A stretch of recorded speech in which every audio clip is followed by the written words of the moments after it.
There are stories that shine like stars in the night sky. Stories passed down not just through words, but through generations, through dreams, through tears of those who dare to hope. This is one of those stories. Today, I invite you not merely to listen, but to feel. Because what you're about to hear isn't just history.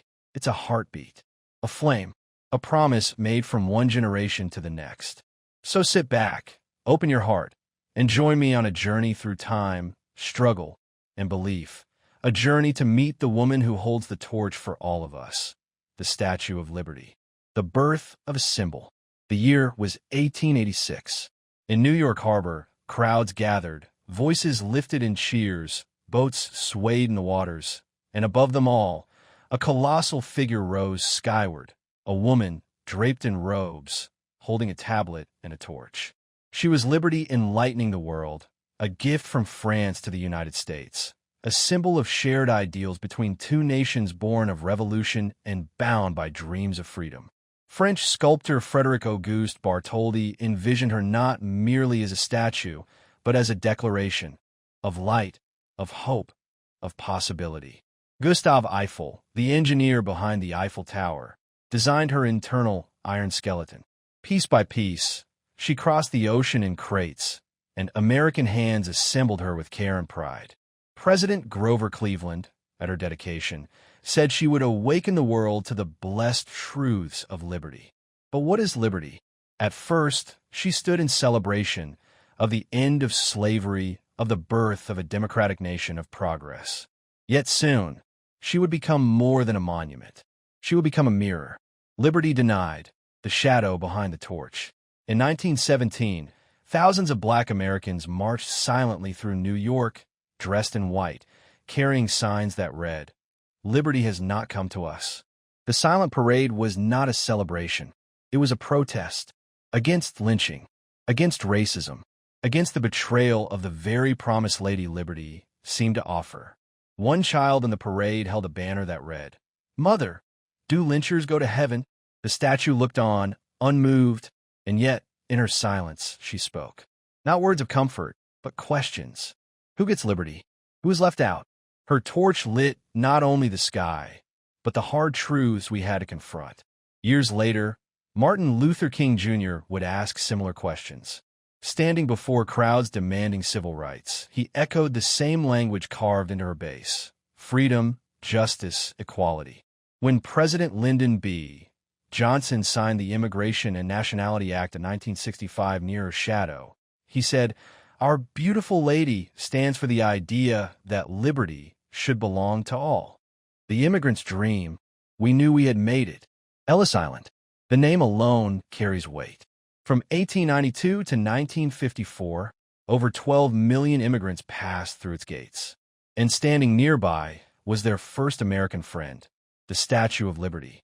Imagine being a child from Poland, seasick, scared, clutching your mother's skirt. The ship pulls into harbor, and there she is, Lady Liberty, torch lifted high. People gasped. Mothers wept.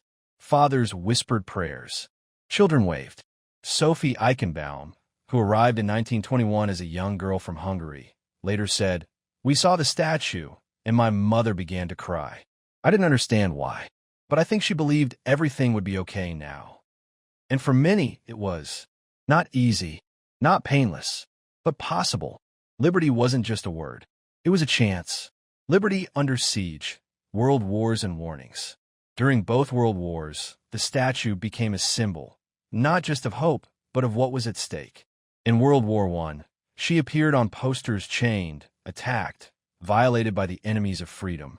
In World War II, she was a rallying cry. This is what we're fighting for. American soldiers sent postcards home with her image.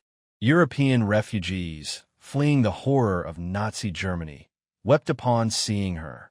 For them, she meant survival. Hannah Herzfeld, a Jewish woman who fled Austria in 1938, said, "We had nothing left. No home, no papers, no country. But when we saw the statue, we had hope again." Hope doesn't erase pain, but it gives pain purpose. The color of change, from copper to green. When she first arrived, Lady Liberty was a reddish brown, the color of fresh copper. But time, wind, salt, and rain oxidized her skin, turning it the green-blue we know today. At first, people were shocked. There were calls to restore her original color.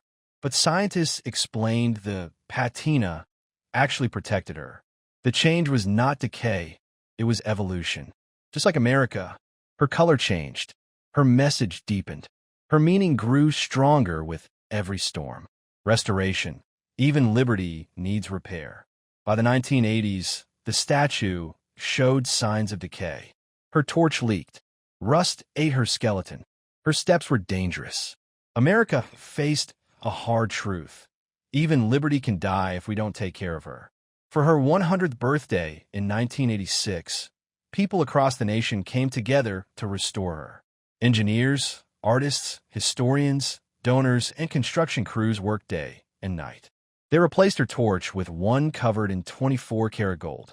They gave her a new stainless steel spine. They cleaned her skin, fixed her steps, and reopened her crown. On July 4th, 1986, the Statue of Liberty was reborn. Fireworks lit the sky. Music filled the air. Millions watched as she shined once more. It wasn't just a birthday. It was a promise.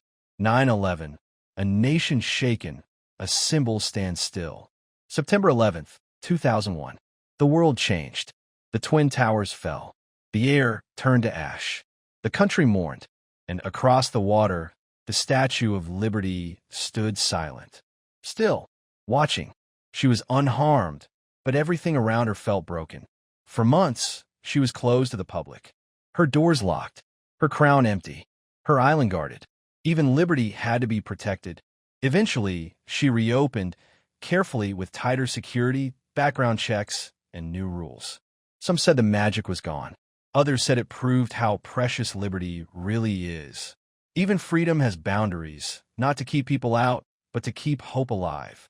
The face of fear, liberty in pop culture. In recent decades, filmmakers have destroyed her again and again. Planet of the Apes, The Day After Tomorrow, Independence Day. Each time, the Statue of Liberty is shown buried, drowned, or crumbling. Why? Because these artists weren't mocking her. They were warning us. She is not invincible. She can fall. Her light can go out. If we forget her, if we betray her ideals, we risk losing everything she stands for. A new wave. Refugees, resistance, and a lamp still burning. In the 21st century, millions fled war, poverty, and violence from Syria, Sudan, Venezuela, and beyond. And again, their eyes turned toward the Statue of Liberty. A Syrian refugee named Amira said, "We crossed deserts. We hid in trucks. We lived in fear. But when I saw the Statue of Liberty, I told my son, we are safe now." Debates raged in America about immigration laws. Some wanted to close the borders. Others said, we must stay true to our roots. But the statue stood silent. She didn't choose sides. She didn't shout. She just held her torch. And the words at her feet, engraved in bronze, remained. Give me your tired, your poor, your huddled masses yearning to breathe free. Her message wasn't outdated. It was urgent. A personal journey, standing in her shadow. Visiting the Statue of Liberty is not just tourism. It's transformation. You take a ferry. You cross the harbor. You see her grow larger in the distance. People get quiet. A hush falls. You step on the island. You feel small, in body, in time, in meaning. Inside the museum, you see old photos, broken chains, original blueprints. You hear voices, immigrants, workers, dreamers. And if you're lucky, you climb the 354 steps to her crown. It's tight. Exhausting. But at the top, through those tiny windows, you see the city, the bridges, the water, the sky. And you don't feel powerful. You feel responsible. She faces the sea. Most people never notice this. The Statue of Liberty doesn't face America. She faces the world. Outward.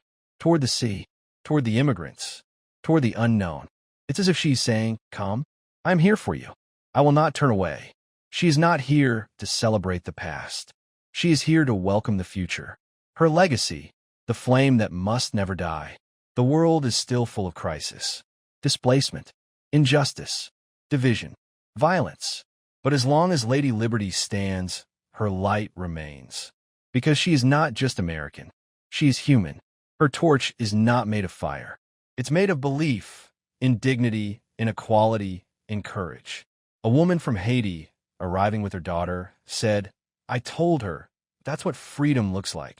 A man from Sudan, barefoot and tearful, whispered, "We walked for years.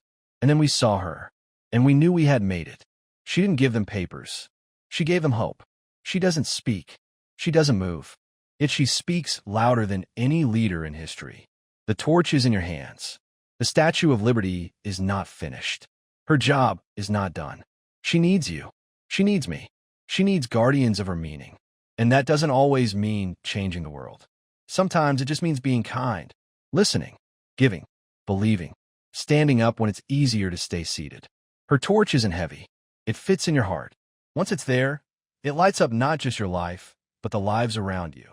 Imagine a small boat, lost in the ocean, a mother holding her child. No food, no country, only hope, and in the distance a light. A torch, not from a warship, not from a skyscraper, but from a statue. And she says, "You are not forgotten. You are welcome." That is not fantasy. That is history. That is truth. As long as her story is told, as long as we carry her ideals forward, as long as we believe in the light, she will never fall. And neither will we. If this story moved you, if it sparked something in your heart, don't let it fade. Share it. Talk about it. Carry it with you. Because stories like this aren't just meant to be heard. They're meant to be lived. And remember, this is just one of many powerful tales we share here at Tales English, where history breathes and language comes alive. Subscribe, comment, let us know how this story touched you, and prepare yourself, because another unforgettable journey is just around the corner. The torch is still burning. Let's carry it forward together.